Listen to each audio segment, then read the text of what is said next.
Hey there, welcome back to Hugh's Nursery, and this device here in my hand is called a refractometer, or also known as a Brix tester.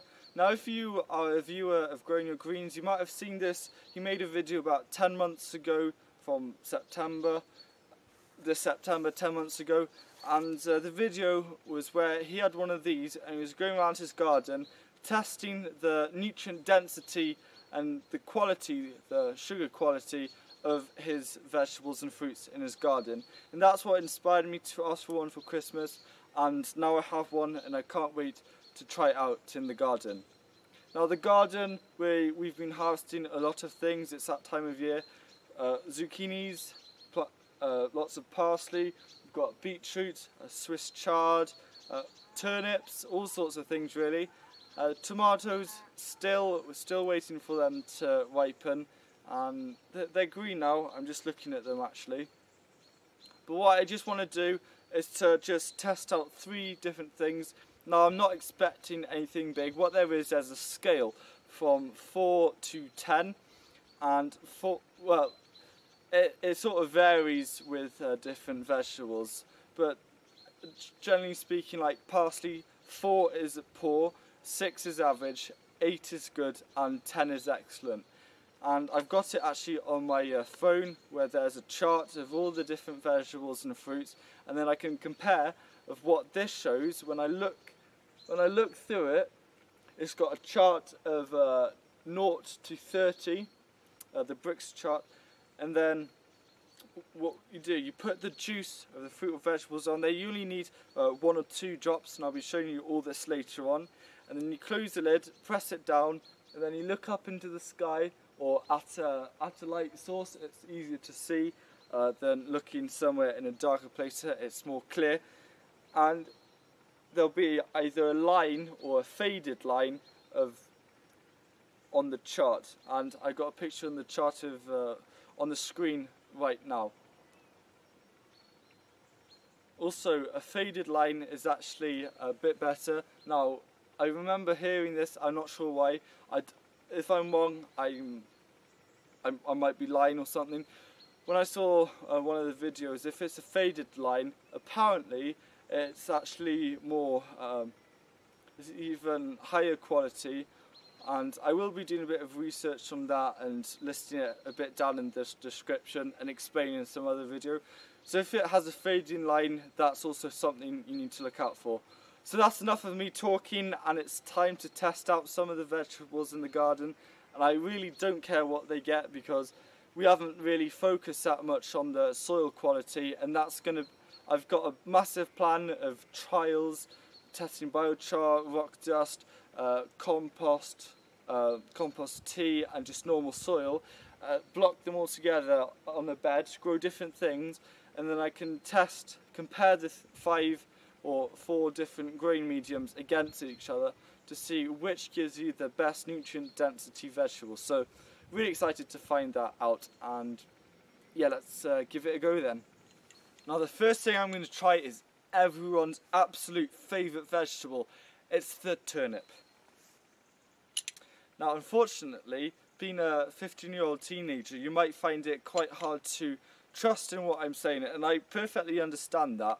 But the bad thing about this is that if I hold it up to the camera lens, you can't actually see what it says. So you've got to put all your trust into a British boy of what I say, and I think I'm saying the truth, but it's all about honesty.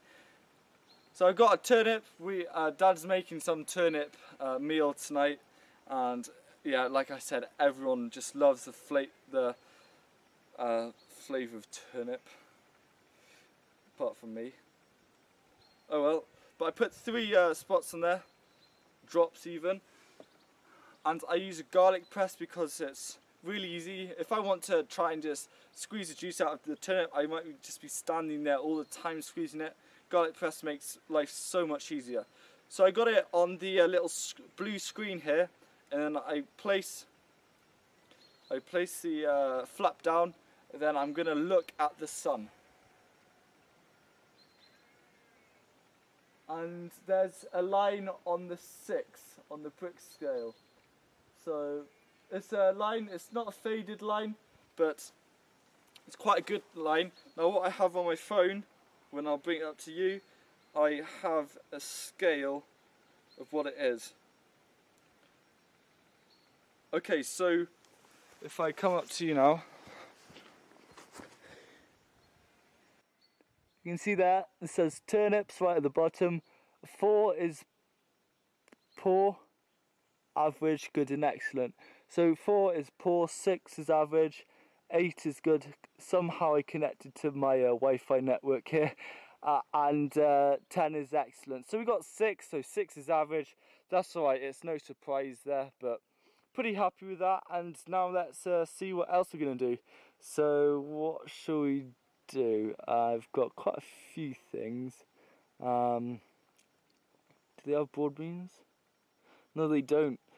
They don't have everything, but I'm sure I'll be able to look around and look for a couple of things. So I think I might try some beetroot now. We've now got a single raspberry in here, and I have already squeezed it and pressed it out. Unfortunately, my camera didn't record that bit. So here we go again. I close it, and I'm going to look to the skies and see what we get.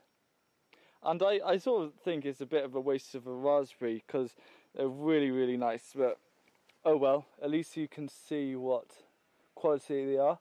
And this one, I'm not sure what the scales are, but this one has an 11 and it also has a faded line. So 11 might be good or excellent. I'm not sure, it might be a bit higher with raspberries. And here we have it, raspberries. Okay, so actually poor is 6, average is 8, good is 12, and excellent will be 14. So we've got just under good. So I can just round that off to good. And the raspberries are good, but I think they taste delicious. They're so much nicer than shop bought raspberries. But what I want to do is to actually get to that excellent. And we have a stall up the top of our driveway, and then if we do get excellent, we can actually sell the raspberries as excellent raspberries, and literally we're not lying. So that's quite interesting. I'm actually quite happy with these, and I think I'm just gonna try one more thing, which is going to be some parsley. Lastly is parsley. So poor is 4, 6 is average, 8 is excellent, and 8 is good and 10 is excellent. So again, I'm going to use a garlic press, which I wash out and dry every time just to keep it a fair test, and that no just water goes into it as well, which might dilute the solution. And again, I've washed this.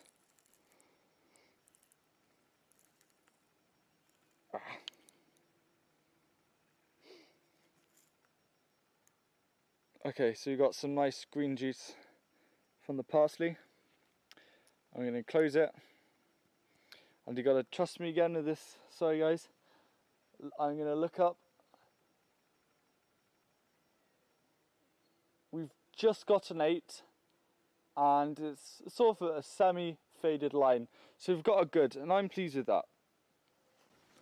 Now, I'm very impressed with this refractometer.